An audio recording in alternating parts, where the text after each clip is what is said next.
جیسا کہ پتہ ہے آپ کو، کل جو سینٹ کے اندر چیئرمین اور ڈپٹی چیئرمین کے الیکشن ہوا ہے اس پہ بہت بحث و مباحثہ ہو رہا ہے سوشل میڈیا پہ، الیکٹرانک میڈیا پہ. تو اب جو پیپلز پارٹی والے ہیں وہ کہہ رہے ہیں کہ ہم جو ہے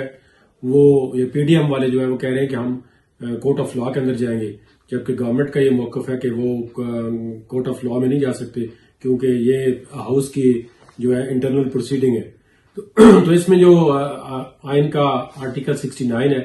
وہ یہ کہتا ہے کہ جو ہاؤس کی پروسیڈنگ ہے اس کے اندر کوئی پروسیجرل ارریگولیرٹی ہے تو پھر جو ہے وہ ایگزمپشن ہے، اس کو امیونٹی ہے، وہ کورٹ میں جو ہے اس کا مداوا نہیں ہو سکتا. لیکن اس کے اندر جو بنیادی اصول ہے وہ یہ ہے کہ ہر کوئی چیز اور کوئی بھی چیز اس امیونٹی میں نہیں آتی. مثال کے طور پہ اگر پارلیمنٹ یا اسمبلی کے ہاؤس کے اندر ایک بندہ دوسرے کو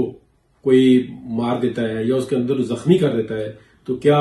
کرمنل کورٹ جو ہے اس کا نوٹس نہیں لے سکتی؟ اس کا بالکل نوٹس لے سکتی ہے. اور اسی طرح اسی انالوجی پہ مختلف ہائی کورٹس کی، سپریم کورٹ کی پاکستان کے اندر بھی ججمنٹ ہے اور باہر کے ملکوں میں بھی ججمنٹ ہے کہ جس بندے کے اگر کوئی آئینی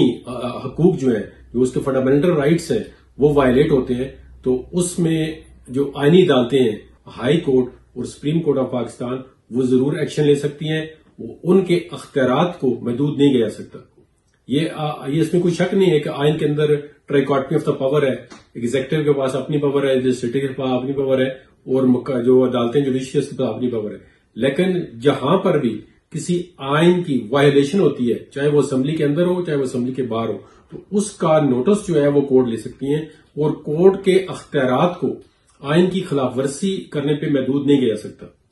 لہذا کل کا جو واقعہ ہوا ہے اس میں یوسف رضا گیلانی کے فنڈامنٹل رائٹس جو ہے اس کو ایک ساتھ جو ووٹ ہے وہ اب یہ کو ڈیٹرمن کرے گی، انٹرپریٹیشن کرے گی کہ جو سٹیمپ وہاں پہ لگائی گئی تھی وہ رولز آف پروسیجر کے مطابق تھی اور وہ سٹیمپ والے ووٹ جو ہے وہ کاؤنٹ کیے جائیں گے یا نہیں کیے جائیں گے. تو اس لیے وہ اس کا ایک بنیادی حق ہے، اس کا آئینی جو ہے وہ حق ہے، وہ وائلیٹ کیا گیا ہے by the presiding officer of the house. تو وہ اس میں ڈیفینیٹلی وہ کورٹ کے اندر جا سکتے ہیں. اس پہ آرٹیکل جو ہے 69 جو ہے آئین کا وہ اپلائی نہیں ہوگا. میری نظر میں ان کے پاس دو راستے ہیں. وہ ہائی کورٹ کے اندر جو اس کی آئینی اختیارات ہیں 199 کے تحت اور سپریم کورٹ کے اندر جو 184(3) کے تحت اس کی جو سلیکشن ہے اس میں ضرور جا سکتے ہیں اور اپنا مداوا کر سکتے ہیں کہ ایک ہمارا آئینی حق تھا، جس کو آئینی حق کو جو ان کا بنیادی حق تھا اس کو پریزائڈنگ آفیسر جو تھا اس نے نہیں مانا اور وہ ایک جیت والے جو الیکشن وہ جیت چکا تھا اس کو ہار میں کنورٹ کر کے اس کی 7 جو ووٹیں ہیں وہ بغیر کسی وجہ کے ان کو ریجیکٹ کر دیے گئے. تو لہٰذا اس میں کوئی جب گورنمنٹ والے کہہ رہے ہیں کہ جی وہ نہیں جا سکتے کسی عدالت میں، تو عدالت کے اختیارات جو ہے جہاں پہ آئین کی بات ہو، اب جہاں پہ پرسنل لبرٹی کی بات ہو، مثال کے طور پر کل ایک بندہ اسپیکر جو ہے ایک بندے کو اندر جو ہے مبوس کر لیتا ہے، وہ چھوڑتا نہیں ہے، تو کیا وہ بندہ جا کے تو اپنے ہائی کورٹ میں یا سپریم کورٹ میں جا کے ریٹ پٹیشن نہیں کرے گا کہ جی مجھے اندر اسپیکر جو ہے باہر نہیں الاؤ کر رہا؟ تو وہ اس کو مبوس نہیں کر سکتا، ڈیٹین نہیں کر سکتا. یا کوئی اور بندہ ہے، وہ سرجنٹ ہے، کوئی ڈیٹین کر سکتا ہے بندے کو. تو یہ کہ جی انٹرنل پروسیڈنگ ہے، جو اسمبلی کے اندر